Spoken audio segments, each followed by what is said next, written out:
Okay, councillors, we're just about set.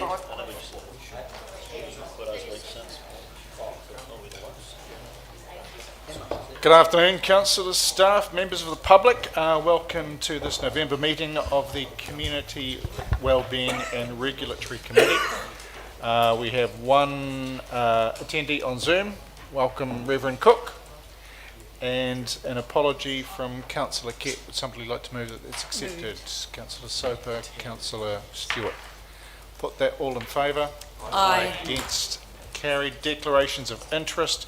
There is a note that the Community Wellbeing Fund committee members received tickets to the Tour of Southland dinner at the Ascot. So just recognising that that's in there. I'm not sure that it's a conflict, but it maybe is an interest. No items of public forums, so we'll move on to the minutes of the committee from October 15th. If somebody wants to move that they're confirmed. I'll move. Tom, Leslie, questions or matters arising? If not, I'll put it all in favour. Aye. Against? Carried. Minutes of the City Centre Heritage Subcommittee meeting from 30th of October.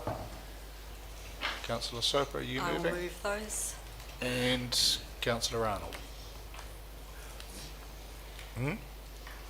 Are you seconding those minutes because you were there? No, I didn't.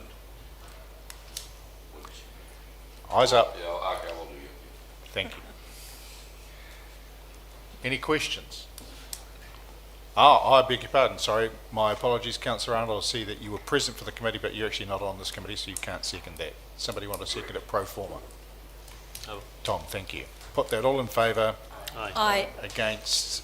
Carried. Temporary alcohol ban, Christmas at the races. Gillian, welcome along. By now everybody should be well familiar with the event and the process that goes on around it. Is there anything different this year to the process from previous years, Gillian? No changes. Apart from the costs of signage, which are now Cost being of met by the applicant. Yes. Councillor Soper? In that case, I'm prepared to move the recommendations, Mr. Chair. Seconded, Councillor Bond. Questions? That was an easy one. Put that all in favour. Aye. Against? Carried. Proposed outcomes and timeframes for the Housing and Code of Practice plan change. Welcome along, Anne.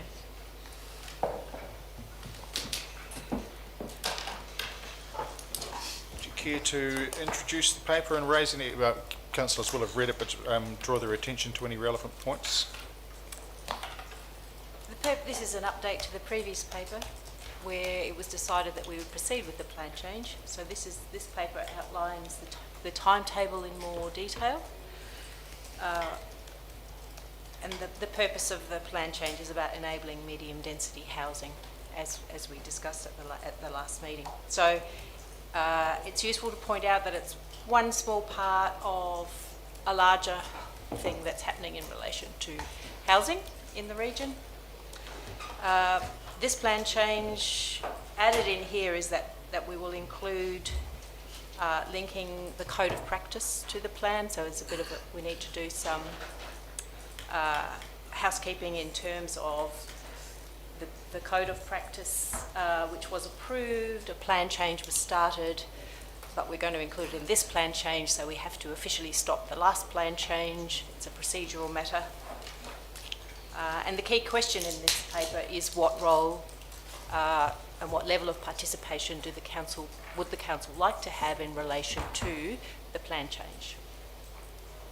Whether that's whether you want to have a reference group or just have the planning team come to this group and workshop at appropriate points of time. That's the key question. If I may comment for a start, I think it's possibly useful for those that have gone through the resource management hearings process to perhaps workshop that in the first instance and bring it back to the committee. But what do the others who've gone through that process think? Grant? So what you're saying there, in effect, a reference group? Yes. Yeah. Still comes back to the committee and then on to council. Yeah, I think that's a good idea because there's a level of specialisation needed to understand some of the things, isn't it? First and foremost.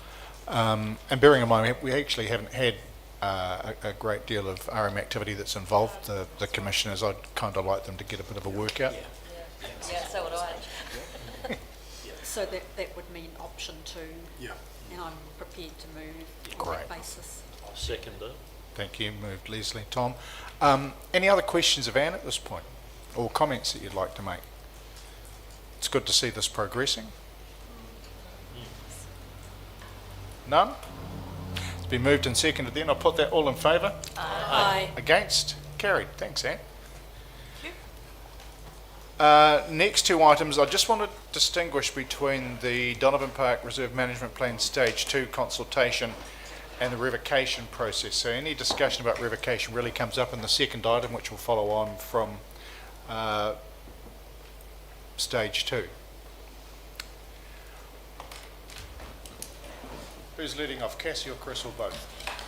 Cassie. Management plan, yep. Yep. Okay. All right. So we've received public consultation, the public submissions from stage 1 consultation, I should say, and what is being heard echoes what we've been hearing through the master plan and the pre-draft process, which is really good. So the key points around that include things like our accessibility to the space, active transport requirements, and people just enjoying what's already there currently. The draft plan has been developed through the relevant aspects of the master plan process and review of the 2012 Donovan Park Reserve Management Plan. It's been refreshed to incorporate updated information and including the vision, guiding principles, objectives and policies through an updated format. It also includes a future development proposal you'll see showing the land revocation options for consideration. And public notification is proposed to begin 4th of December and close 14th of February 2025, and that will include hearings following the closure of submissions. Thank you. As a part of that process, we're looking for a panel. Obviously, would like mana whenua representation on that, particularly Wahopai. Evelyn? So, I'm not opposed to being a part of it, but because Waihopai will probably submit, I suggest that it might be better to be Mrs. Coote, but I don't want to put her on the spot. Thanks. Yes, thank You are. That's great. Thank you for that, Evelyn. Pani, you're comfortable with that? Yes, I am. Right. I'm quite keen on being a part of it. I'm looking for other people who are interested in being on the hearings panel. Councillor Bond, Councillor Boyle, and Councillor Soper. Wonderful. So with those 4 councillors and Mrs. Coote, it would be the hearings panel. And we've got 5 recommendations there. Receive the report, adopt the master plan, follow its completion of the consultation process. Recommended council, we endorse the hearings report from October 15, appointing the councillors I've just mentioned, which is myself, councillors Bond, Boyle, Soper and Mrs. Coote, and approves the public consultation period through from 4 December to Happy Valentine's Day.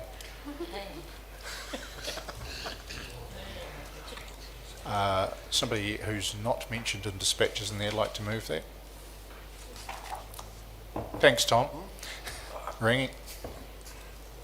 I was just looking for somebody who wasn't nominated on that to move. So, Barry and Rangi, thank you. Any questions or comments? Mayor Clark. Yes, I've been across this topic before, but I will have another go at it. I'm still struggling to understand the effort that we put in as a council to a master plan, given that the reserve... Can't hear you, sorry. Sorry, I can't rationalise why we're putting so much effort into a master plan, given that the Reserve Act does not require one. And later in the report it talks about the management plan being expired, where in fact there is no time limit on management plans again in the Act. Chris, do you want to have a go at that, or Cassie? Kia ora. Thank you, Mayor Clark. So the proposal of work was brought to council last year, which was supported. and so that's why council staff have progressed with this work. Best practice for a reserve management plan review is 10 years, and so that's why it's considered as expired. Mayor Clark, you're correct, there's no specific time frame outlined in the Reserves Act, but that's why that 10-year best practice reserve has been referenced. So, just a question of clarity then, even technically Mayor Clark is right, it hasn't expired, but under best practice it's best to be reviewed. And your other point was it was a process that was agreed to by council through last year. Okay, thank you. Grant. Yeah, just with on 3 of 12 for the report on page 27 of board books, I think it is, just the recognition of the importance of highly valued soils for cultivation purposes. So understand, you know, that's an act of parliament that forces you to, but what's the reality of that here? I mean, are they going to be used for cultivation purposes? Like, is that, would we allow someone to come in there and, you know, plant daffodils commercially? Or, you know, commercial vegetables, you know, like some of the commercial vegetable growers? Because that, I mean, that's what those soils are used for in other parts of the, you know, surrounding areas. So if you drive out Lawville, Dacre, those sorts of areas, they're similar soil, same soil, like Kiwi-based soils. But the reality is, and I just wonder why we've put it in the report when, you know, for consideration, when in reality we're never going to allow that to happen. So in reality, so that's under the National Biodiversity Statement, and that's been classified as Category 2 for the purposes of helping council manage the land that they have. And so from around the country, it's been really important to understand what type of soils are present in each reserve to assist us in our management moving forward. So it's an act of, not an act of parliament, but a national policy statement which sits that. just below an act and well above Yeah. us. I understand that, and maybe I'm just reading it wrong, but it sort of takes, I take from it that, hey, well, this could be an option. We could actually turn it into, you know, soils that can be cultivated. And when you look at best practice around those soils that are cultivated, those particular soils, and soils are very particular around cultivation, it's, you know, it's commercialisation of vegetables and flowers and those. So can I just ask a question of clarity, and Jonathan, you might be best placed to answer this one. With the land use, is it just horticulture or is it agriculture? So there's an option for stock as well as cropping. So my understanding it's land use classification too. I believe it's both, but I would need to double check that. So not just horticulture. So we're going to allow dairy farming there. Grazing. But the reality is we're not, are we? Because it's a, I see stock grazing there currently. There's been stock there for Light years. Ring? Look, I've got, just happen to have the land use capability designation for LUC2, and it says arable, very good multiple use land, slight limitations, suitable for cropping, viticulture, berry, fruit, pastoralism, free crops and forestry. That is the official thing in the LUC reference book. So pastoral and they're unlikely for viticulture. I'm going to be blatantly honest. Yeah. But any type of agricultural and horticultural options. I think what Councillor Potts references is the policy. What I'm referencing is the soil type, right? That's based on the soil type. Well, it's not, because the soils are Waikiwi soils, so you can grow flowers. Yes, they're known as Waikiwi soils, but that's their classification under land I use. understand. Yeah, which sits above the district plan and is something that's, I was going to say indicative, but it actually carries a bit more weight than that. Sorry, there was a hand up down here, I missed it. It was just me. I was just going to ask Jonathan to clarify about the classification of the land use category 2, because it seems you're not in agreement with what it can be used for once we change or not. Well, I mean, let's understand that the policy statement is a broad statement across a number of manifest as rock. So it's a broad statement, and then when you bring it back to specifics around, soil type, which drives what was stated in here as cultivation purposes, the highest and best use would go to tulips. Are we going to allow that to happen on that land? As I understand, specifically if you're talking about tulips, they have to shift pasture each year. So the answer to that would be no. You could do it for 1 year, but then what do you do the next? I guess in the realms of possibility, it could happen. Any other questions or comments? Rangi, sorry. Yeah, just getting, I might as well finish this one off. If we go back to, if we sell the land under LUC2, then the owner will obviously decide if he wants to do horticulture of some sort. He will do it accordingly to that national policy statement. But one thing that can't happen is that you can't develop it, real estate, put buildings on it and stuff like that. So that's what LUC2 you can't do. And is that right, Jonathan? So I'm going to hold that Yeah. thought hold that. through to the next item, Yeah. which deals specifically with that. So anything else about progressing this stage of the management plan? Got the motions on the table? If not, I'll put that, sorry, Mayor Clark. Yep. So several things. When I look at the report that's put in front of us, Sorry, Mayor Clark, can you... When I look at the report that's put in front of us, it leaves me with the impression that there's no desire at all to revocate the land, and I know we're going to come to that shortly. This just seems to me setting up future use that is not housing. And you've heard other councillors in the past, including the Deputy Mayor, talk about the much wider need of the community around aged care in particular and around residents. So again, we're crossing over into the next item, and we actually have covered this off on a number of occasions, that the management plan doesn't look at that specific potential development. Yep. And by being silent on it, it does not preclude it from happening. But it also can't be used as a tool to start it. The starting of it is the second process that we go through. It doesn't need to recognise it. Certainly the consultation has reflected it as a possibility, and that's also been reflected in some of the feedback, but there is an entirely separate focus. But it doesn't, the management plan does not stop us from going into that next process. So on page 31 of board books, it talks about 82 submitters, of which not all of them are face-to-face, some of them are online. And then we start celebrating the unique natural character, which is down at the tail end of that page. We start talking about more native planting things, and 7% suggested that we do that. We're actively talking about 6 people out of a population base of 50,000 saying that we should do some more planting out there, or that we should have food resilience, including food forests and cultivation. And I think, as Grant was alluding, I just think that's an absolute nonsense to be throwing around those figures. They mean absolutely nothing. Very small take.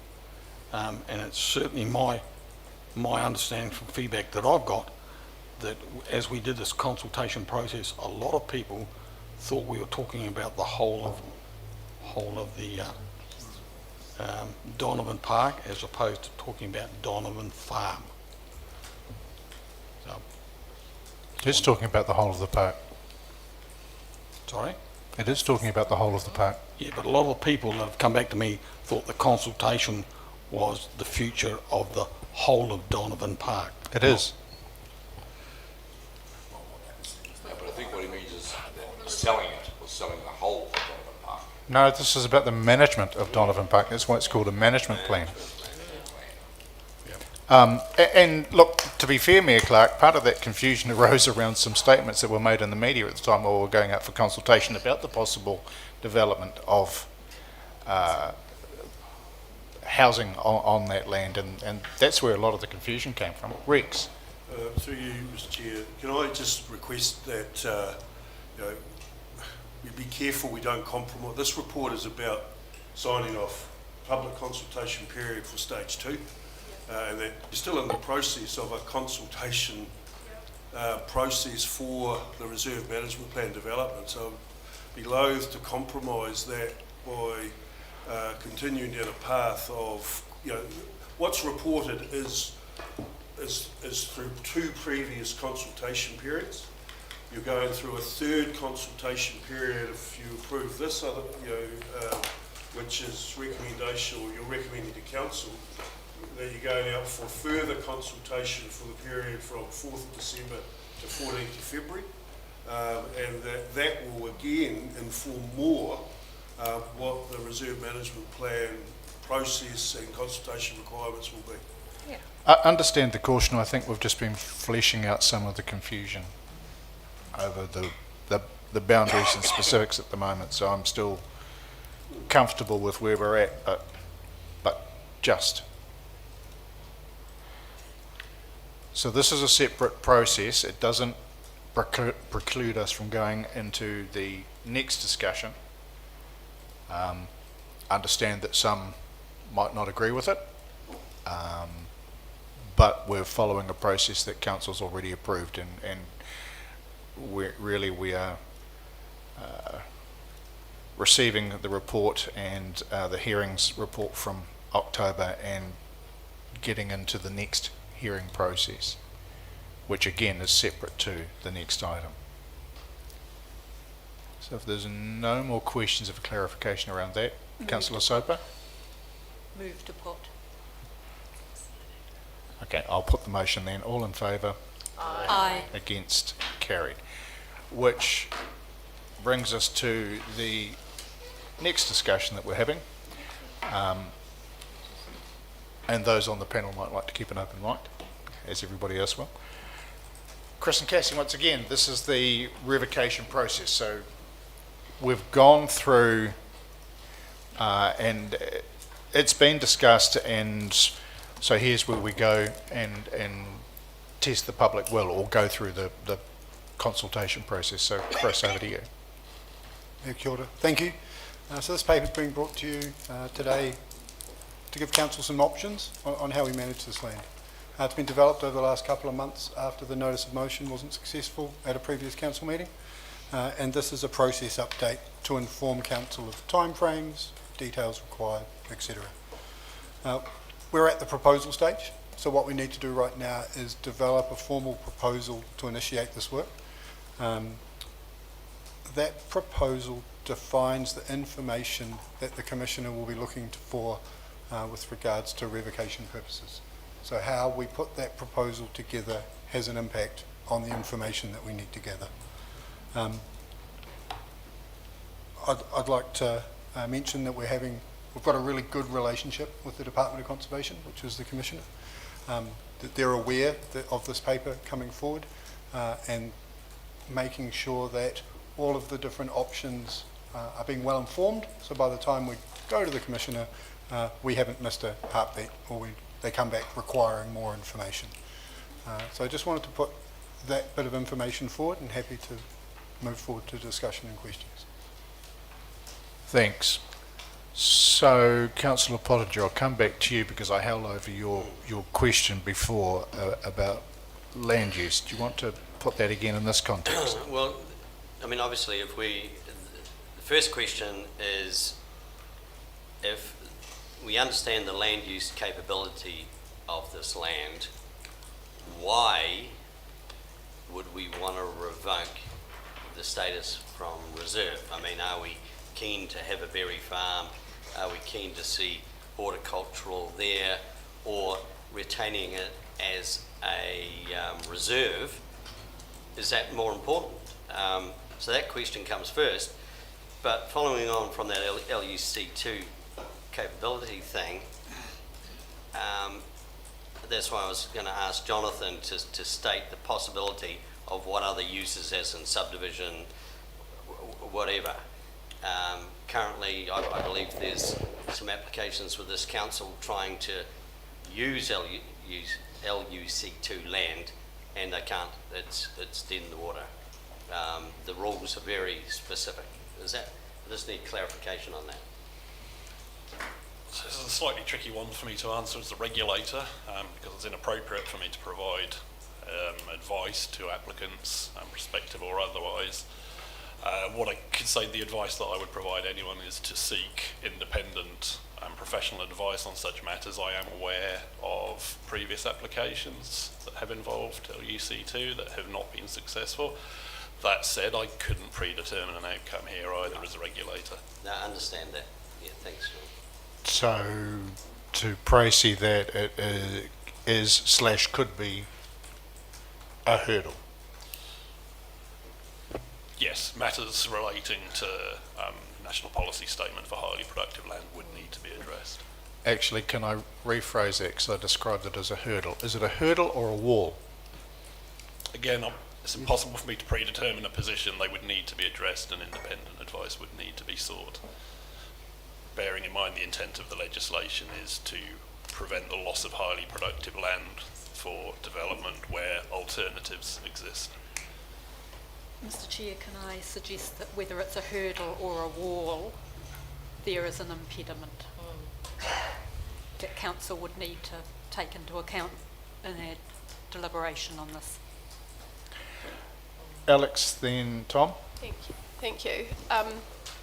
Going through this process, is the enhancements that we are consulting on throughout the management plan, like the reversion of some of the areas to wetland and all of those, all of the improvements of the reserve, is that likely to influence the decision making as to whether or not that unused events type land or farmland, or whether or not it's likely to go through because of that, because the rest of it's being enhanced so much or environmentally improved? No, they're two separate processes. Yeah. And so the reserve management plan outlines for council the proposal of the development and the maintenance of the reserve over the next 10 years. Yeah. This paper that we're talking to is a completely separate section, and Right. so they are mutually exclusive. Yeah. And so if the process was undertaken and an outcome was achieved, it wouldn't have an impact on the proposals that have been put forward. Because I guess what I'm trying to understand is that Can you pull that mic in, Alex? Sorry, I guess what I'm trying to understand, or what I'm trying to address here, is that, like the risks in the paper are outlined, that the strategic inconsistency between us going out with the management plan and then a potential revocation of part of the reserve land. It's like, it's strategically inconsistent and it does decline public trust. So what I'm trying to determine here, or figure out a way forward on, is, if we communicate effectively both to MFE or whoever needs to be involved and the community, that we're going through a process of significant enhancements in part of the park, and then the part that would be effectively going through the revocation process would be whatever ends up happening with it. Do they not counterbalance each other? Do you sort of see what I'm trying to say here? So we're getting one set of enhancements, but we're also carving off a piece of land to achieve it.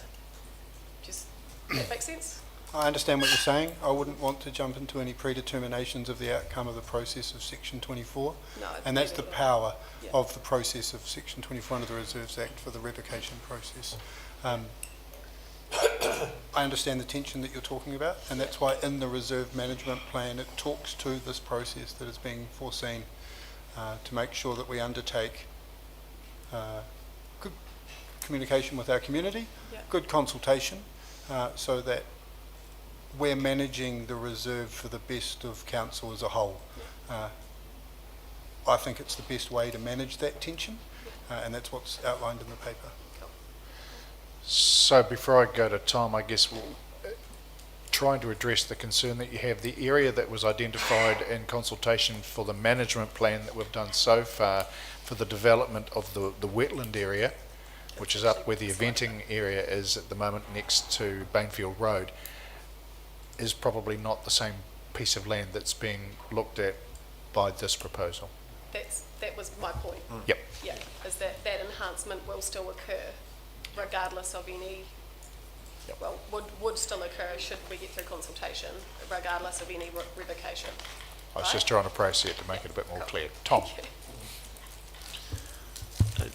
I mean, I'm really keen to understand this question that Rangi's raised about whether the land could ever be used for housing. And I think the metaphor that you used, you know, is it a hurdle or is it a wall?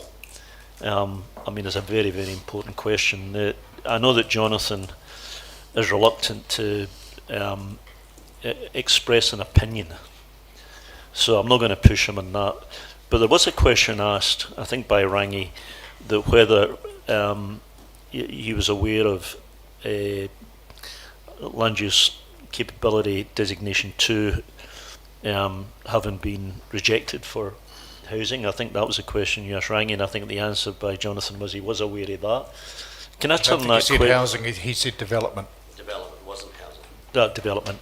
So could I turn that question around, Jonathan, and ask you whether you're ever aware of such an application being approved? So not currently within our territory. Anywhere? That's not to say not anywhere, but not currently within ICC's area. Okay, thank you.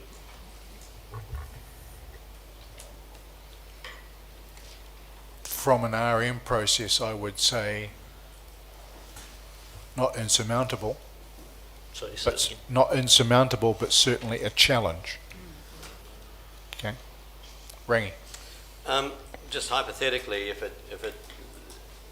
the reserve status got revoked and it went on the market for sale, then obviously potential buyers would look at this hurdle / wall / what are we actually buying here, and obviously it would potentially affect the price. Okay, that's one thing I'm thinking about. The other thing is money. Say it did get sold for whatever price, I believe it goes back into reserves. Is that right? Reserves as in Money. you know, parks and reserves. Funds for reserves. Right. Yes. Now, this is a question for Patricia, and it's an accounting one, sorry, through the chair, is that, say you got a, hypothetically, $2 million, and you put that in and goes into reserves pot. You can't, council can't then, in its next annual budget, delete $2 million of funding to reserves. It can't do something sneaky like that, knowing that the reserves have been bolstered by $2 million. Through you, Chair, when we talk about reserves, it is to go against the parks and reserves Correct, yeah. activity, not a accounting reserve. No, I'm talking about going into the parks, activities. But what I'm saying is, if that 2 million hypothetically goes in there, and we come to set our next year's budgets, we suddenly realise we could cut 2 million from going into that fund because it's already got its money. Can you do that, or is that illegal? Oh no, I've come across this before, and it can't be done. I'm just wondering from. We would have to, if something as drastic as that, would have to actually look into it in more detail. Off the top of my head, I believe it can be that funding can be used for specific pieces of work within the area, but what you're suggesting is quite a different story than treating it for using for a specific piece Correct. of work. Creative accounting or something like that. For the rest of the councillors, what Councillor Pottinger is talking about is offsetting rates. Offsetting. By the use of the sales proceeds from a piece of reserve land. Yep, that's better said. Thanks, Patricia. Rex? Oh, I was just going to say, and I just said to Patricia about it, it's basically requesting whether you can use that proceeds from the sale to offset rates. And my only caution is if that is possible, it would only be for a certain time period before you'd have to go back into your rating requirement to fulfil the parks and recreation delivery, service delivery and levels of service requirements. But having made that saving and that money being spent elsewhere, you could just revert to normal afterwards, though. If that was a decision of council, Yeah. that would obviously go through a level the service conversation and an LTP conversation. And Patricia, just following on from that, can I ask if that is likely to raise a flag with audit? That's my next question. Accounting wise, no. In relation to process under the Local Government Act, maybe. Tom? I mean, it's part of the same question, but I mean, clearly, but I would think it'd be unlikely that it could be used for operating costs, for example. But as a result of developing a management plan for Sandy Point and in the next year a management plan for Donovan Park, there are capital projects embedded in those which are going to have to be funded somehow. So I would assume, and this is just an assumption on my part, I would assume that the funding, the money that we got from selling part of the estate, part of the reserve, could be put towards those offsetting those capital projects. Not operation, but capital. Mayor Clark? So sections 82 and 84 relate to this under the Reserve Act 1977. So 84 is quite specific. It says the Minister may authorise diversion of money. So that's relating to the sale of property that's revocated. And it goes on to say, in respect to a reserve being applied for managing, administrating, maintaining, protecting, improving and developing any other reserve. So if we sell part of Donovan, which is the farm, we can use the money with the Minister's approval to maintain Queen's Park, Sandy Point, whatever. That offsets money that we currently have to put into those operations. I'm happy to have somebody give me a legal opinion that goes against that, but that's pretty straightforward sort of reading of the Act. Barry? Is it possible, if we did sell part of the farm or the farm area, is it possible to put into our museum project, like not in the actual building side of it, but the actual... Short answer to that, Barry, would be no, No? because it's not a reserve. Okay.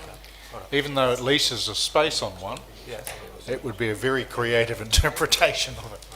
But, I mean, that's the open question. No, but you're offsetting costs elsewhere. Graham? Yeah, if we had, and I think we have in the long-term plan, some development at Elizabeth Park, for example, we're in some capital and equally with Queen's Park, so in my mind that's where you'd use that money to enhance those reserves as, you know, as using it from that reserve, putting it into those other reserves. Alex? Thank you. Or Donovan Park itself, because remember we are keeping a massive portion of it that the community is really, really attached to. Or would be. Yeah, we have lots of options. Yeah, my question was going back to the LUC Class 2 piece with that being Donovan Park.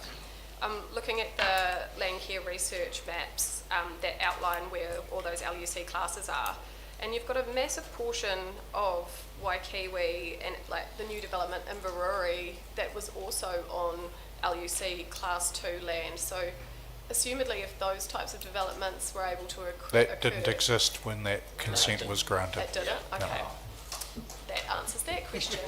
Cool. As somebody who sat on the consenting panel, that was not a consideration that existed at that time. Thanks. Leslie? Thanks, Mr. Chair. I was just going to say, I think the principle here is that hypothetically, if there was to be a sale, the money clearly needs to go into parks and reserves purposes and cannot be used for anything else at our peril. That seems to me the basic principle, that we could not divert it elsewhere, and I suspect we could not offset it either, that it would need to be used as additional capital for projects that we perhaps were able to accelerate, not to replace existing projects that were on a track anyway.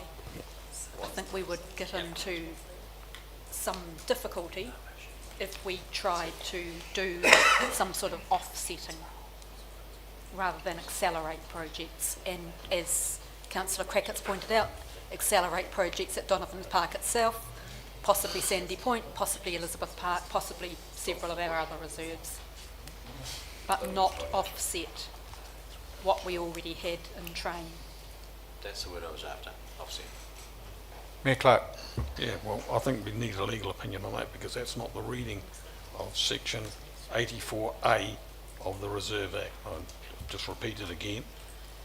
The money received can be used for administrating, maintaining, protecting, improving and developing any other reserve. So the day-to-day OPEX in Queen's Park, the day-to-day OPEX at Sandy Point is maintaining an existing reserve. So the So we words can administering and operating in there certainly. Sorry? You said the words administering and Managing, administering, maintaining, protecting, improving and developing any other specified reserve, or for the acquisition of further land. that does imply that tells me you could- operational is that tells me within you it. could offset against OPEX. This is with the approval of the Minister, Yeah. so Yep. it would be a moot question because it would come down to the Minister's approval. And we would need to make quite a case, I would suggest, for offsetting. So, through you, Chair, given that the paper that's got in front of us says that there's an OPEX cost of 30,000 to progress with this revocation issue, it's not a high cost risk, given that potentially we have somewhere around about $1 million a hectare potentially from a sale. Yeah. And we've talked at length about this council needing to have further revenue streams, and that we've also got to accommodate the needs of an ageing population. Sorry. And Sorry. it's all very well to talk about productive land, but we should be brave enough to take the chance that we get turned back on this, because the alternative is we just graze a few sheep on it at the moment, which is hardly productive use of such high value land. So I've got Tom, then Grant. So, I mean, one point I think would be that it would, I think, significantly allay the concerns of the community if we were to commit or just state that those funds would be used to upgrade the parks. In other words, that they'd be used for projects in the parks. And while obviously, I suppose it was $30 million or something like that, you'd never spend that in the first year, but you don't have to. You can keep it in a reserve in the old-fashioned use of the word, and it could be used over a period of 10 years or something to, achieve projects that are already envisaged for Donovan Park and and for Sandy Point, and yes, sure, Elizabeth Park. That's a great suggestion. Grant. Yeah, just move to page 8 of 10 of the report of 98.9, just to trying to understand a little bit more around the carbon offset calculation that's been done there. So that's saying, well, if you planted it in forest, the issue probably I see there is by 2050, what's the value of carbon? If we're carbon zero or carbon neutral, then there's no value to carbon, so we've probably overshot the mark by about 10 years there. So we'd only be able to have to calculate it through to 2050, because once you get to 2050 and carbon neutral's in play, then you price carbon zero. So there's no offset through the carbon sequestration program post 2050, according to current. Yeah, so we need to adjust that.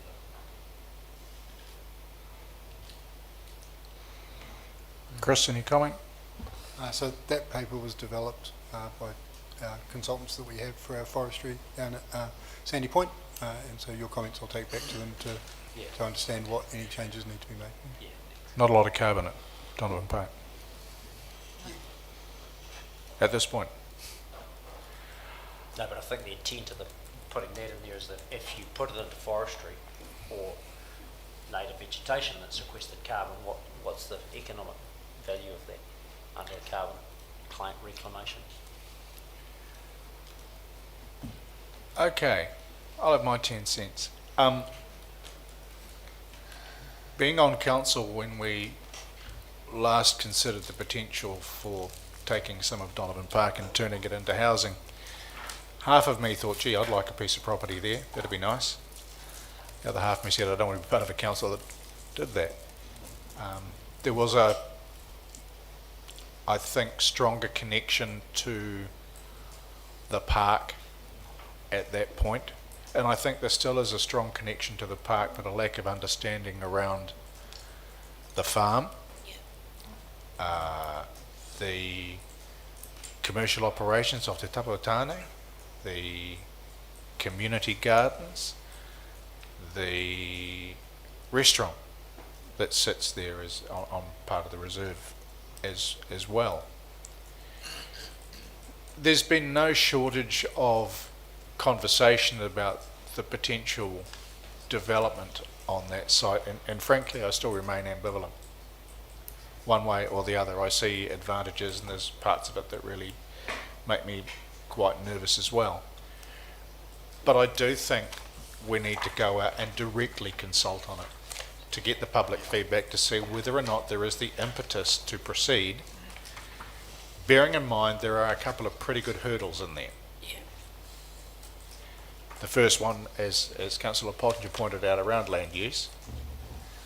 The second around how you deal with the financial gains and what's the intent around that.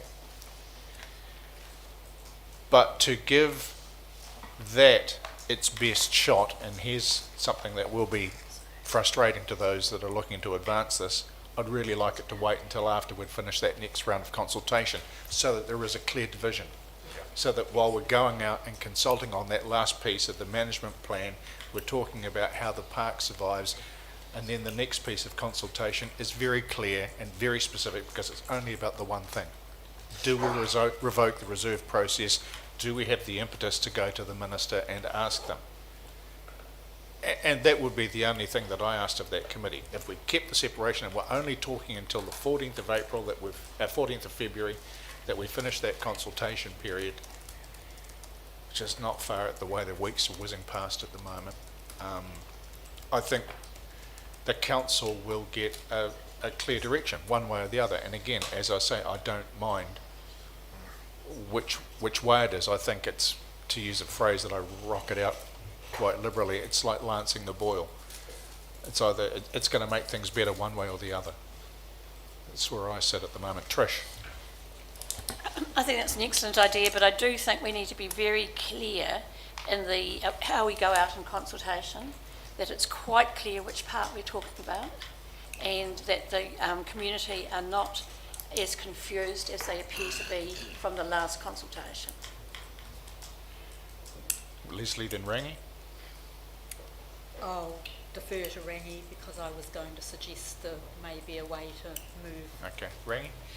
Thanks, Chair.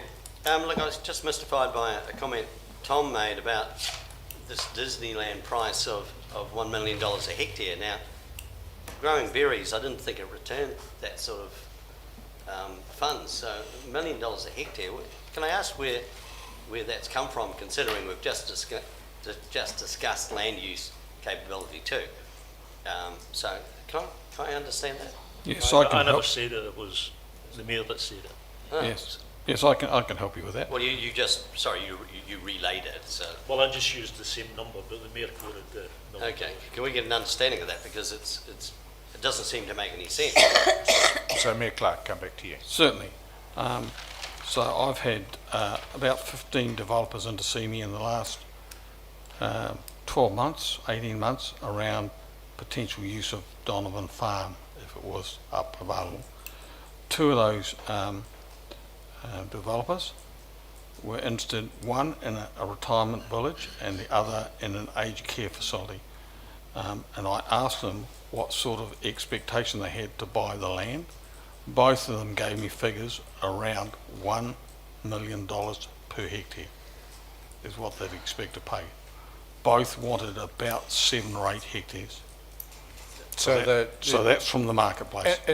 Indicative market values. Okay, Yep. so my follow-up question is then, they are that sort of buyer would be prepared to take the risk on the land use capability. They'd roll the dice after they purchased at $1 million a hectare. No, the understanding I had with both developers, in fact with all 15, was that it would be subject to revocation and clarification of how the land could be used. They're not buying in at the early stages to speculate. But, okay, to get that clarity then, council, if it revoked the land, would not be involved in any proposed change or application for LUC change. Council winners, my understanding is council would revoke, if it revoked the land, it would just sell it. And it's buyer beware type thing, or am I misreading this? Are we supposed to carry on after the revocation and do something else? Through you, Chair, my discussion with the developers was that we would clarify all of that stuff before they took the risk of purchasing. It would be unreasonable to do otherwise, and aware that their land has some special classifications that would need to be resolved. You wouldn't expect a person to come in, spend $6 or $7 million getting a plot of land only to find they couldn't use it. To be fair, I would expect that if there was an application going forward, given the discussions that have been in the community at this point, it would form part of the application to be upfront. Because that's the sort of, there's no point in doing that if the minister's going to say no. So I guess we're fleshing out whether or not that land use category is going to be an issue or not through requesting a revocation. Chris, did you have something you wanted to add there? I just wanted to add, that's why I brought up the importance of the proposal. So if the proposal is around revocation to allow greater flexibility of how council want to use land and potentially sale, that's one proposal. If the proposal was for sale for some of the developers that Mayor Clark is talking about, different information needs to be gathered based on those two different proposals. So that's the importance of the proposal. Thank you. Rhea. I just wanted to add to that discussion. When you are preparing, if we go through that process and we're preparing that site for a sale, it's actually up to council to do due diligence and up to the people that are looking at buying it to do their due diligence. So we are required under law to state exactly what that parcel of land actually has in it, on it, and what it can be done and not done. Not necessarily. So if you're open about, in going through a sale, if you're open about the restrictions that might imply, there could be a degree of caveat emptor in there. I would suggest that's probably not the best way to go forward. Like I said, there's been so much discussion. You may as well ask that question of the minister if you're seeking a revocation. Yeah, that would make sense to add that in. It gives us a clear guideline about what our responsibilities are, should that be the next step. And I think it also, if it did go down that path and if it was successful, it gives any potential buyers the best understanding of what they have the capability of doing and potentially yielding a greater financial outcome from it. But even then, you know, if they were expecting us to go down and put on all the infrastructure as well, I would suggest that's probably further than we're even looking at this point. But that's a completely different consent. Look, just one more clarification. Look, the minister, who's obviously you've got to give him the information of why you want to revoke it and everything, but he has nothing to do with the LUC regulations. Is that correct? Minister of My understanding is that the LUC classification remains as well, so it's not a matter of applying to have it reclassified, it is a matter of addressing the issues that relate to it. Right, so the minister has got nothing to do with it? No, thank you. So the land use classification then would, once you had disestablished its reserve status, come through land use change consent? I don't believe so. The land use classification remains as it is. It's addressing the matters through the National Policy Statement on Highly Productive Land. So you're not looking to change the classification, you're looking to address the matters, i.e. is this the only option? Are there alternatives? If you were looking at housing, for example, are there alternatives within the city to increase density? Other areas that could be developed along the lines of offset? So the national policy statement requirements then have to be dealt with at a resource consent level when there's an application for a specific project? That's correct. Okay. Revocation wouldn't alter the land use classification at all. Okay. Just so you're clear about the process. Again, doesn't say it can't happen, but we understand that It's a these process. are barriers and hurdles and things to overcome. But I think it does present a challenge for what Mayor Clark was talking to just before, and that developers want to know. So there's another stage that somebody, be it a developer or council, would need to go through once revocation, if that had been consented by the minister. There's the next part which I'm guessing council has to go through, or a brave developer. Mayor Clark. So I just wanted to clarify that latter part. So the land use classification requires a resource consent. Can somebody make a resource consent without actually owning the land? Yes, yes, you do not need to be the owner to make a resource consent application. So that would be the safeguard for somebody wanting to develop a retirement village, for argument's sake. They could then get into an agreement with us to purchase the land subject to getting a resource consent. Yes, conditional. Thank you. Yep, that's great. That's all I need to know. Certainly in my discussions with those two developers, I haven't suggested at any stage, because it wasn't my place to do that, that we would take the 37 hectares of the farm and just sell it to a developer. That, I don't think that was in the interest of council, so I didn't say anything along that. And it could very well be that we are selective on who we sell the land to.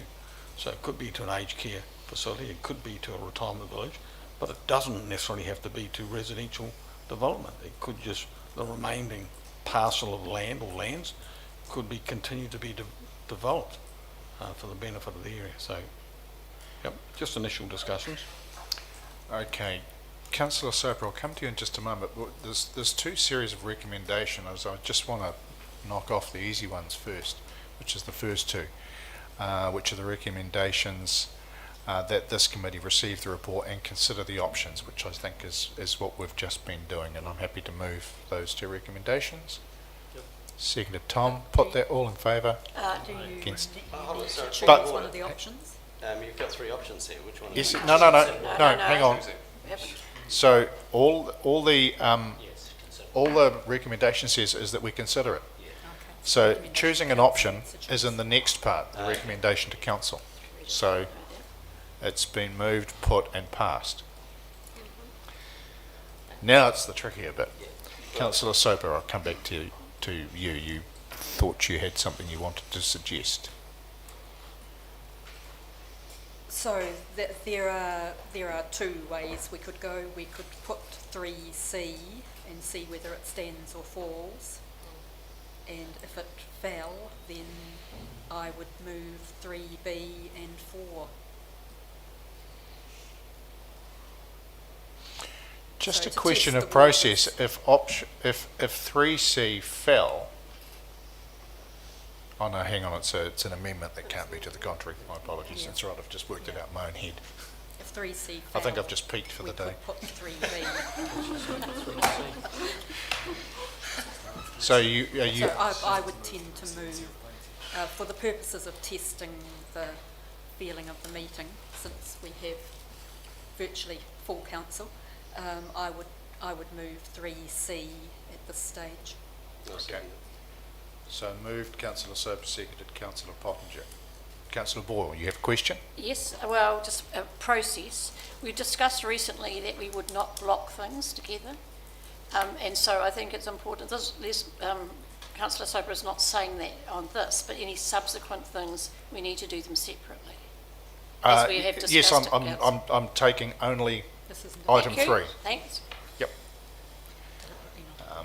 I took the first 2 together because they were just procedural Yep, good as gold. at this committee level.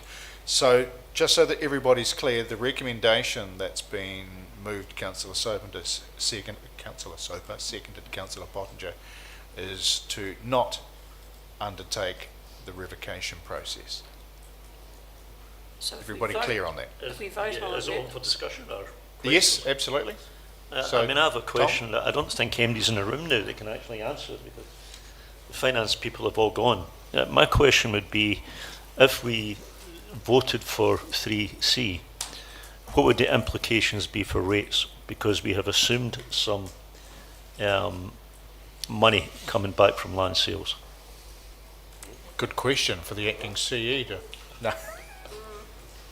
And I think unless, my own view is, unless I knew that, I would not particularly want to vote. Rex, did you want to have a crack at that? Well, my understanding was the allocation, and please temper this with as an understanding, but the understanding was the amount that was allocated for sale of or disposal of land was not specified against any lot of land. It could be any of our. So it could be, so it didn't take into account theoretically Donovan Park it didn't take into account Donovan Park specifically.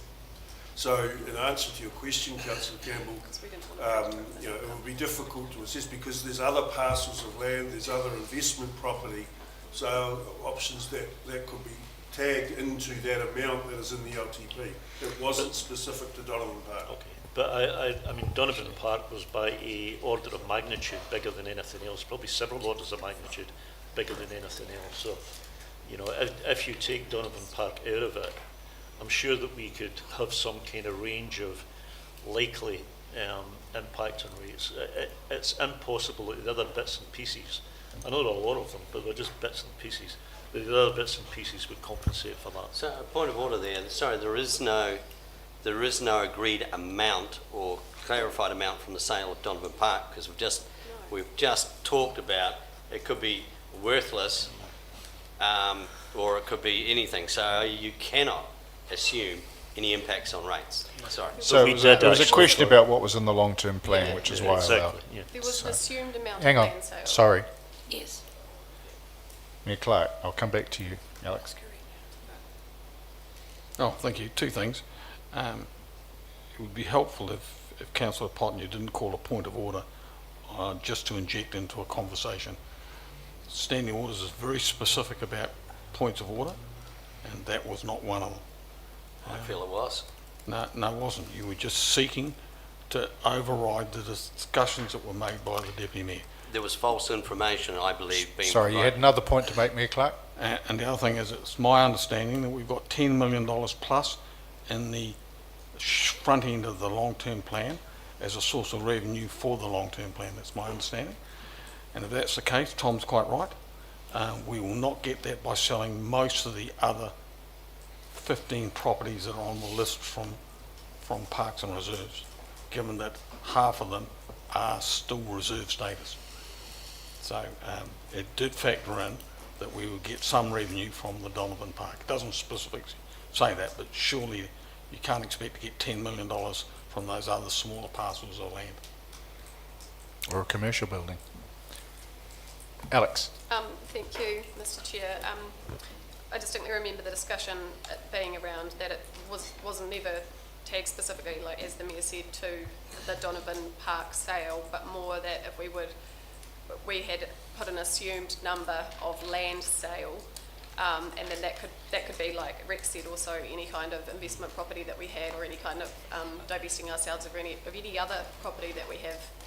Really, it wasn't tagged to specifically this. So the Deputy Mayor is quite right in raising it, that there is an assumed value there of land sale or investment land sale or anything sale that we would need to reclaim or consider to reclaim. Okay. So I'm going to test the floor and put the motion, just making sure that everybody is aware that if you vote yes, you are saying we do not undertake the reserve revocation process. If you vote no, then you are saying we do. Clear on it? So you're resolving to recommend to council, Yes. not making a decision. Thanks for the today. clarification, Rex. Quite true. I can't vote, so I'm on the committee, so I can't vote. Ah, sorry. Yes, thank you. So for those on the committee, I've got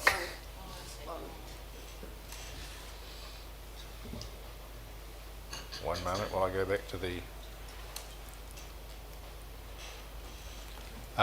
everybody understand how you're voting? Yep. Excellent. Those in favour of the motion, if you can please raise your hand. Against the motion? Motion fails. In that case, Mr Chair, I'm prepared to move 3B and 4. I'll We'll second do that. them separately. So we'll just go 3B for first. 3B. Seconder for that, sorry, I'll second Alex. All those in favour of that motion, which is that we do go and consult, but once we've finished the management plan consultation. Okay? All those, sorry, the questions first, or are we voting? Question? Mayor yeah. Clark. Just so I can clarify the dates on that. You mentioned the 14th of February, Yes. but is that the date that it comes back to council? Or is No, that that's the date that that consultation closes, so you can start consultation on anything else after that point. So there's no decision made on the management doesn't have plan. to come back to some subsequent council. So the consultation finishes on the 14th of February.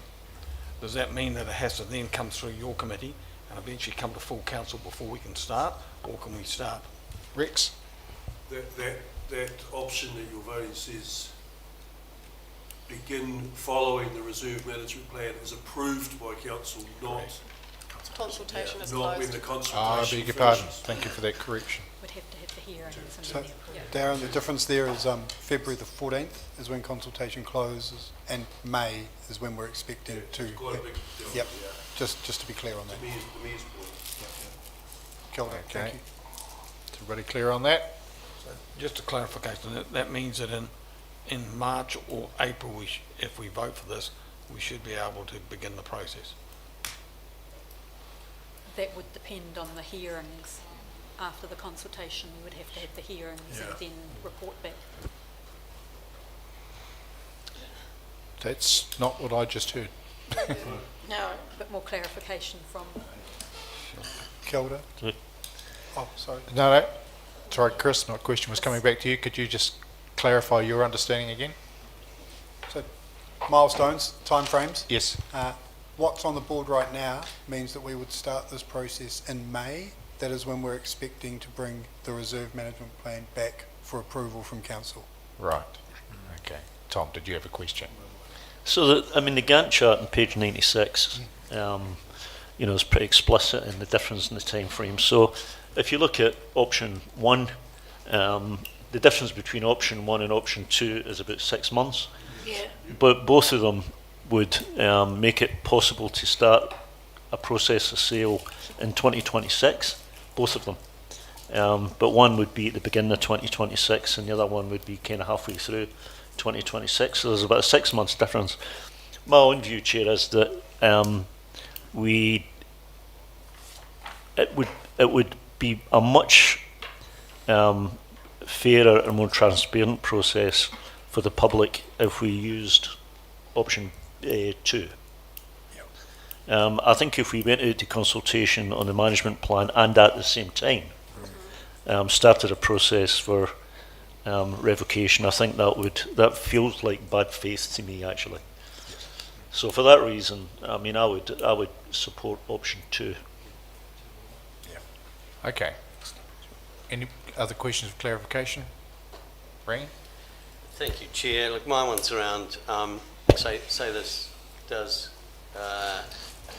go through, gets revoked, come October next year and there's a new council, they then have the ability to either not sell the land or can they put it back into reserve? Is there a back the truck up mechanism? I mean, it certainly cannot, I mean, it could choose not to put it on the market. That's a governance question, Mr. Morris. Thank you, Mr. Chair.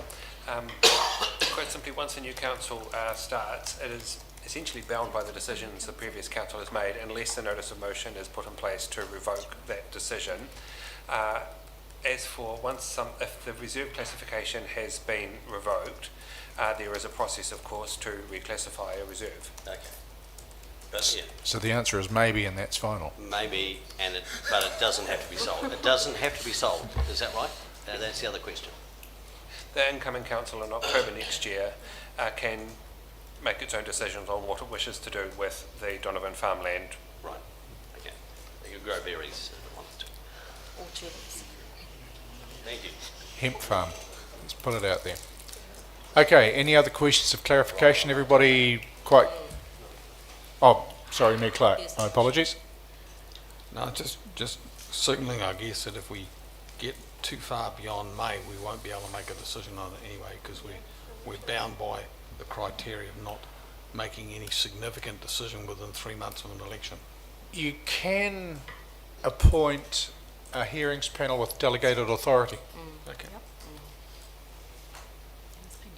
That's fine. For example, I know that from the District Licensing Committee's perspective, that delegation is handed over during that interim period, and if there are other processes that are underway, the full council has to approve the delegation.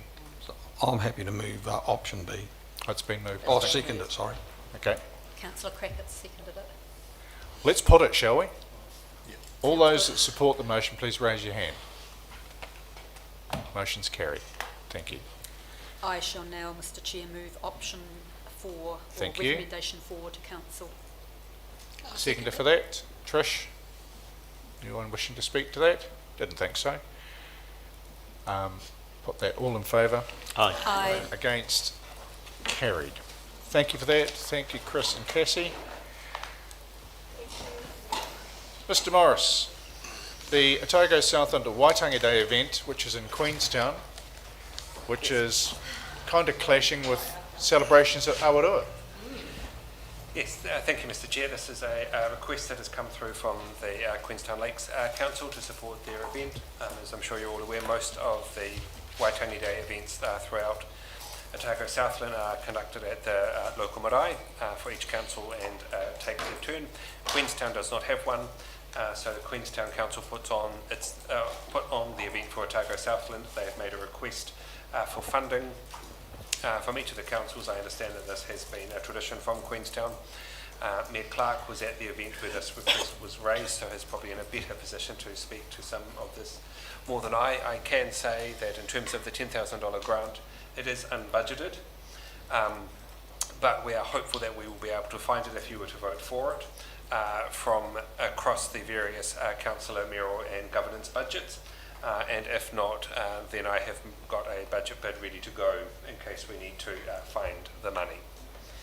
And with that, as ever, I'm able to answer such questions as I can, noting that I am also with our finance people.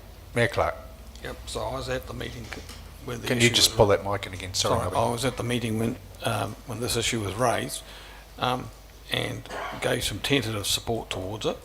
But there are some information that I think we need to consider. I got the distinct impression at the meeting that the other 3 councils in Southland did not support this, so that leaves us a little bit isolated, very similar to the Renewable Energy Expo that we had last year where we contributed $10,000 and the other councils didn't contribute. Then the second issue is the issue of 40,000 being contributed by the Otago Mayoral Forum. That of course has 5 or 6 councils depending on which way you want to count it. We've only got 4, but we've got the same amount. And then the final issue, I guess, is why would we buy into an area that doesn't have a marae and wear some additional costs? Because most of the costs seem to be around traffic management and other things. So just leave it at that. And I've got Leslie, then Barry, then Trish, Tom and Pani. So Leslie. Thanks, Mr. Chair. Yeah, I've got a couple of questions, a couple of which Pania might be able to answer. I do not recall us making this contribution before, and I do not recall that Queenstown has been seen as one of the 3 official sites for sharing the Lower South Island Waitangi Day celebrations officially. It is usually ourselves, Otako Marae, and I believe Oamaru is the third. So But, literally the treaty was signed in 4 places within the South Island, and 2 sit within our catchment, Roapoke and Otago Heads. Yes. And I think what's really been brought forward is that Queenstown is a shared area, Queenstown and Central Otago, for both the Otago Papatiparunaka and Southland Papatiparunaka, which has now been sort of cemented within a relationship referred to as Tua Whenua. So literally, this will be new, because traditionally you're correct, the sites are with Awaroa and Otako. In regards to, yeah, you're correct also that Queenstown doesn't have a marae, but there was discussions held, which I wasn't quite involved with, supporting Queenstown between the 7 Papatiparunaka into having this event there. So can I ask as a follow-up question, are we then to assume from now on that there will be a 4-way sharing of the official celebrations from this point on? Well, I wasn't aware that we received any share, so I mean that was sort of like new, but I also haven't been involved, as I said, around the organising of the... So point of clarification, it's not an official one. No. That's what I'm trying to establish. So it's not. You're right. There are the 3 others, Yes. and I think on And the they years are when usually people were shared travelling on north, rotation. people locally still wanted to have something, and by Correct. default, I think it was Queenstown. Alexandra may have hosted it one year, but it is not an official Ngātahu event. But Pania's indicating it has been discussed. It's been discussed, which I'm not privy, of which I've been involved with, but aware that Queenstown, because it's a shared area, is why it was sort of being celebrated there next year. I was just So to in follow previous years when it's been there, I'm not aware that we have financially contributed to it. What I'm Yeah, trying but- to establish, Mr. Chair, is if we commit to this, are we in fact committing possibly to having this request every 4th year from this point on? Do we know that? I think we would be open to it, but we can't commit any future council. I guess if I could raise another issue, that same weekend, there is a local event, the 2 days later, I think. Is it, because Waitangi's Thursday, the Awaroa event Yeah, is so- on the Saturday? Correct. No, day It's after. Friday. Friday, I beg your pardon. Friday, Yep. correct. So, yes, we'll be holding our 40-year celebration of the opening of Te Aroha Marae Complex on the Friday, Saturday, Sunday. It's- And from a personal perspective, that's where I'd see where we- priority. Sorry, back to you, Mayor Clark. Yeah, I was just going to say that there's some complications there for us. So we normally have a Otago Southland Mayoral Forum after Waitangi Day, but that can't be the case because of the Aotearoa celebration. And we've also got Kumagaya here, and they leave the day of the celebration, which is the Waitangi Day. So I that's thought going they left the day after, it left on the Friday. No, they're leaving on Waitangi Day. Oh, gosh. So that creates some complications as well about, at the end of the day, how many people we're going to potentially get through to it. But it does raise an issue. The report does say that we have committed koha in the past to these sorts of events, but it doesn't say how much it is. Yeah, I don't know.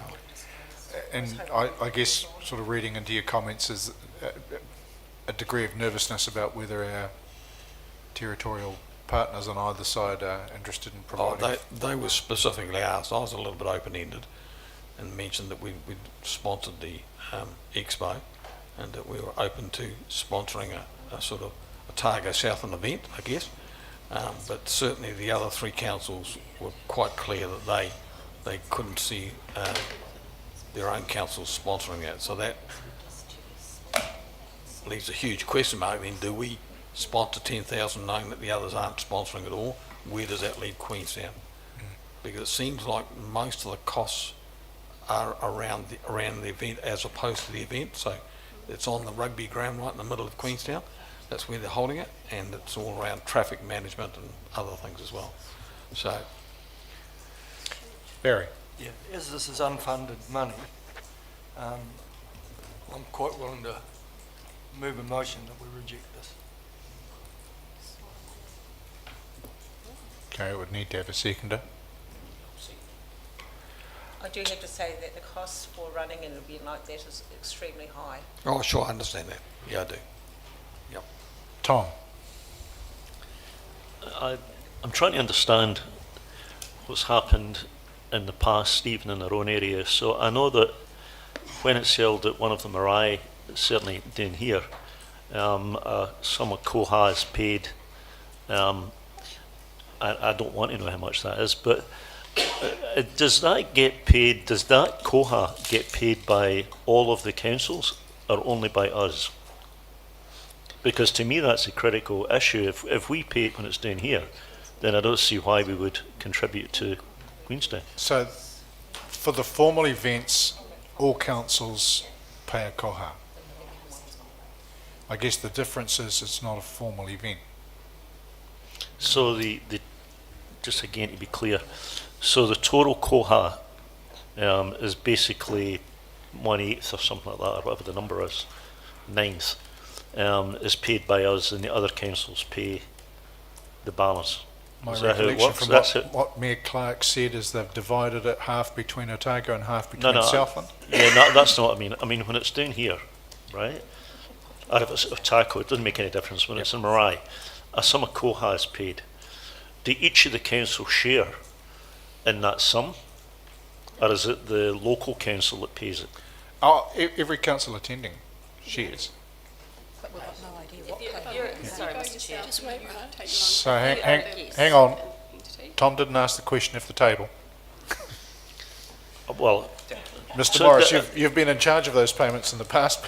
Yeah, it is my understanding, Mr Chair, that it's all the councils who are participating are making that koha. If a council is choosing not to participate or not able to attend, then no koha is paid. So, Chair, my view then would be that although this koha may be significant, it's not koha in this case, if the costs are, even if they're significantly higher than they have been when it's been divided up in the past, because there is no venue there, I would support it provided the other councils do. So I mean what I would prefer is that if the mayoral forum, if the 4 members of the mayoral forum down here all supported it, that we did too, but only if the others supported it. And I think to do that we'd need to give probably the mayor the authority to commit the money if that was the outcome. Well, in order to do that, you'd have to defeat the motion that currently sits on the table. So I've got Pania, then Alex, then Ria. I think I was before that, sorry. I'm sorry I didn't catch that, but I will add you to my list. Thank you. So, Pania? Just to also be clear, a koha is a gift. So it's what people can afford. It's not a set amount. And so, and knowing that this is outside our area, you know, I think it would be generous to provide any contribution, but I still think that 10's a bit high. Thank you. Alex? Thank you, Mr Chair. although this event is outside of Southland, there will be quite a lot of Invercargill people in Southland who can make the trip to get up to it. I think that we do contribute over $560,000 worth of community wellbeing funding per annum to our community. And if we were considering it from a community wellbeing fund perspective and the kind of framework that we usually run those kinds of events through, we contribute thousands of dollars and quite often on a several year cycle to things like Multicultural Society, the Filipino Society, like all sorts of different types of events. You've even got Burt Munro, completely not really quite something that you can actually contrast or compare. But we do contribute a lot to events, and this one is particularly important for our people. For all New Zealanders, not necessarily only Māori. So I would support Pania in saying that maybe if she doesn't think that 10,000 is appropriate, Well, I just think any contribution. or any kind of, I would support a contribution to it, both locally to the 20-year event and to the Queenstown event. And I would ask our partners to match it too at the lower rate. Like telethon. I think it's worth noting that the Community Wellbeing Fund funds local events. Yes, that was my, that's why I said, although this is outside of that scope. Yeah. Ria. Pretty much what everyone else has said. I just want to say that in the report that we have read through today, it says that the surrounding mayors are not happy to contribute to this. Yep. So we know straight away that we are the only contributors to the Queenstown Waitangi situation. I think that $10,000, I mean, we're talking about koha, but clearly they've asked for funding. And, well, they've asked a request to grant $10,000 funding. They're not asking for koha. No. So there's two different things going on here. That's a specific request for money, and a koha is a gift that you wish to contribute to the contributing marae. And that's what I want to say. So I guess the difference is there isn't a marae Correct. in this instance. And to be fair, that's what the mayors have said. I mean, ours has brought the decision back to us. I would be hoping that the others would take that to their council as well. Yeah. So we can't presuppose. Mayor Clark, do you have any view on that? That was right. They all said that they'd need to go back, but there was clearly a reluctance to pay that. And I guess the stumbling block is it's not going to a marae to provide a celebration of our National Day. So I think that's the complicator. Is that the money will actually be going to Queenstown Lake District Council. I assume, unless I've got that wrong. Trish, thank you for your patience. Thank you. Carrying on from what Councillor Stoper said about, we would perhaps be expected to pay this every fourth year, I think it would be every year based on this, because why would we not give our own runanga the same amount of money every year? So by agreeing to this, we're saying that will be our contribution, whether it be koha or funding. I think it would be unreasonable to support them at the expense of our own local runanga. It's a point of clarification, Pani. It's always Te Reo Aroha that hosts locally, isn't it? It hasn't been to... No, because it's where the signing is in our area. Closest to Ruapuki. Yeah, hence why Otako Manae is the other. Yeah, because I've been up to theirs. Steve? I struggle with this one, to be honest. I take Alex's point, but yeah, maybe in line with what Pani has said around some kind of koha, a lesser amount, I'd be happy with, but $10,000 sounded like a lot. I know there's some context to it and relationships that we want to maintain, but not happy with the full 10,000 towards this one. So, my position, which is no greater than anybody else's, is I don't support the motion, but I do support the matching what our neighbouring TAs put up. Which leaves it firmly in their hands as well, and us playing an equal part alongside them.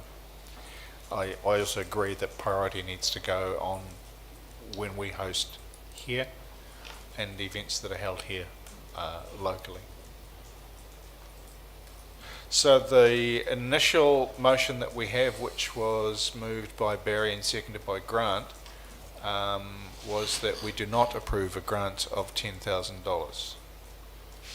Are we clear on that? I'll put that all in favour of that motion. Raise your hand.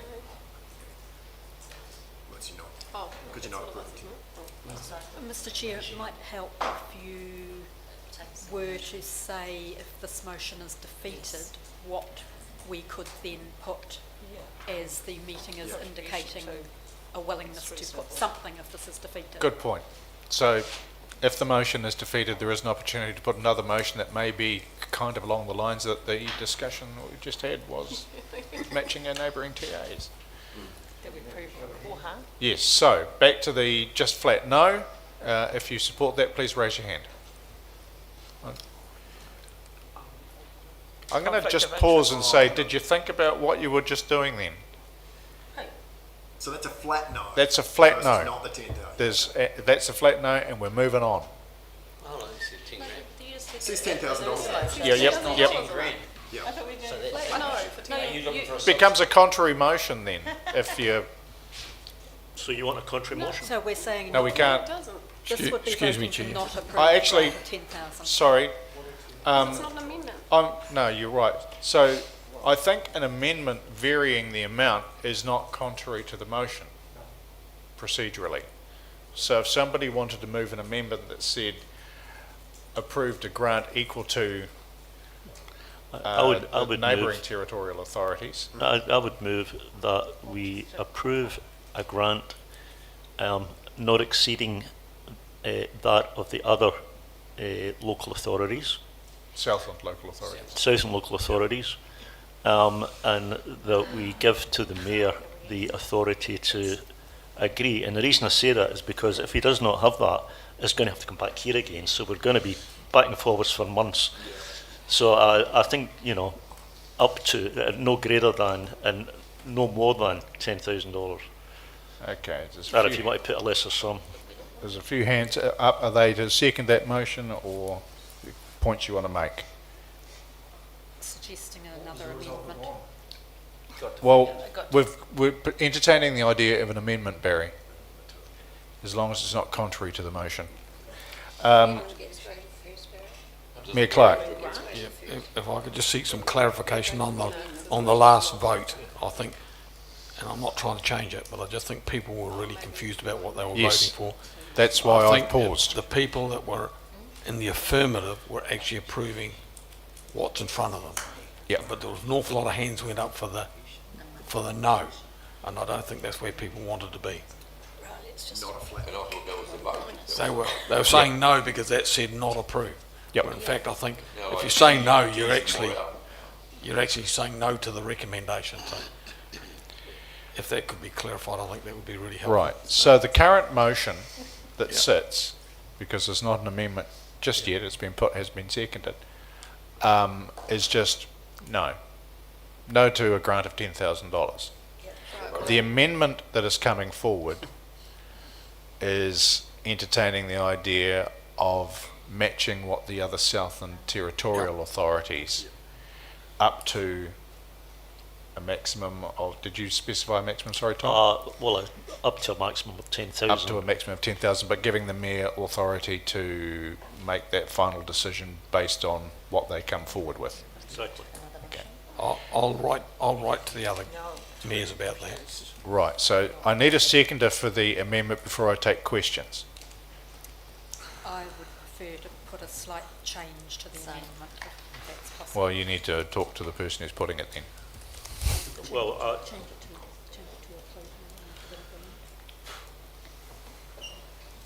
why don't we use neither word? Why don't we just take out the word grant or coha, given that it's Just wait, Ring. approve an amount of, up to $10,000 yeah.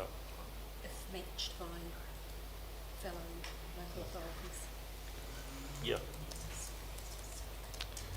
I just feel leaving it as a grant has problems. I can Why don't we use the word contribution? contribution is a more neutral term. Right.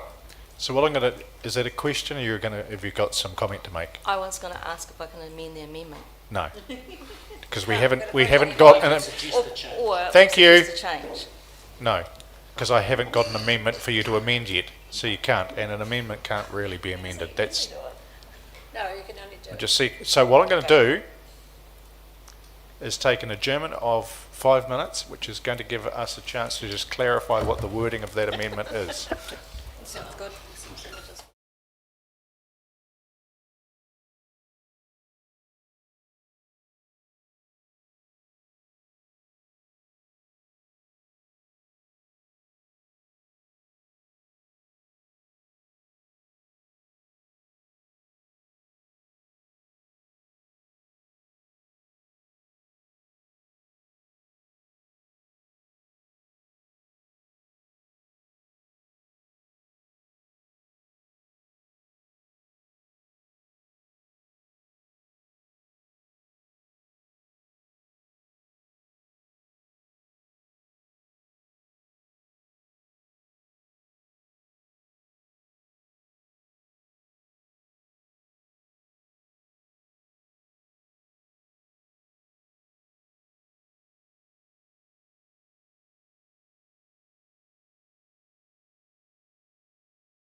Right, the committee meeting is reconvened. Thank you for those who've had the patience to wait around on the live stream just while we confirm the wording of the proposed amendments, which is to approve a contribution of up to $5,000 to the Queenstown Lakes District Council for the running of the Waitangi Day event 2025, as long as matched to the contribution of each other Southland councils, with the power delegated to the Mayor to confirm the amount.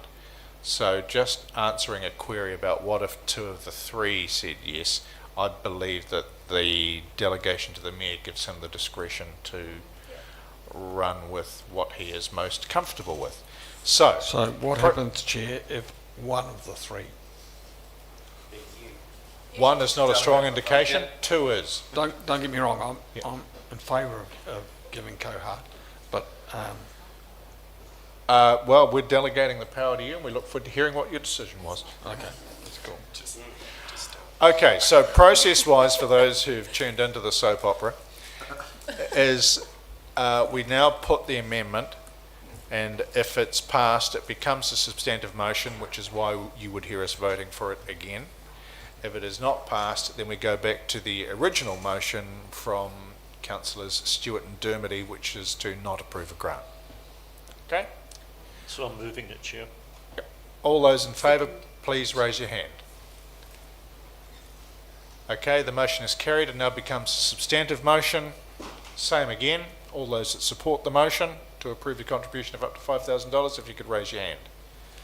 Motion is carried. Thank you. Good luck, Mayor Clark. Thank you. So why did we have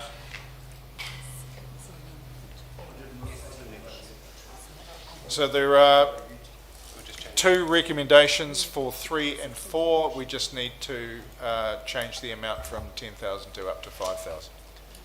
In both of those, those are recommendations to council. Somebody moving? I'll move. Leslie and Trish. Everybody clear on it? Recommendation to council. You can have another hack then if you like. Good luck, Mayor Clark. I'll put that all in favour. Aye. Against? Carried. Thank you for those who've persisted on the live stream. That ends the public session of this meeting. I'll now move that we go into public excluded for the receiving of 2 sets of minutes, Community Wellbeing and Regulatory Committee from October 15, and the public excluded session of the City Centre Heritage Subcommittee for the reasons as outlined under section 721 and section 48(1)A. Seconder? Barry, thank you. Put that all in favour. Aye. Against? Carried. We are in committee.